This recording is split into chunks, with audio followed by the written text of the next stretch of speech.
December 12, 2018 తారీఖు నుంచి మొదలుపెట్టి 9/12/2023 వరకు సరిగ్గా 5 సంవత్సరాలు గత ప్రభుత్వం, మళ్ళొక్కసారి నేను చెప్తున్నా, గత ప్రభుత్వం డిసెంబర్ 11, 2018 తారీఖు వరకు కట్ ఆఫ్ డేట్ పెట్టి రెండవ విడత రైతు రుణమాఫీ చేసింది.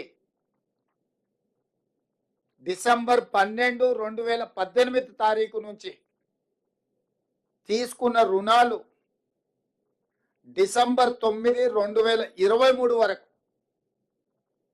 5 సంవత్సరాల మధ్య కాలంలో ఈ రాష్ట్రంలో ఉన్న రైతులు తీసుకున్న 2 లక్షల రూపాయల వరకు రుణమాఫీని చెయ్యాలని మా ప్రభుత్వము ఈ మంత్రివర్గంలో నిర్ణయం తీసుకున్నది.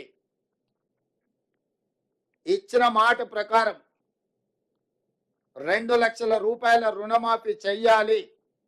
కట్ ఆఫ్ డేట్ 12/12/2018 నుంచి 9/12/2023 మధ్య కాలంలో రైతులు తీసుకున్న రుణాలను 2 లక్షల రూపాయల వరకు మాఫీ చేయాలని మా మంత్రివర్గంలో మేము నిర్ణయం తీసుకున్నాము. ఈ రుణాలు మాఫీ చేయడానికి దాదాపుగా 31,000 కోట్ల రూపాయలు అవసరం అవుతున్నది.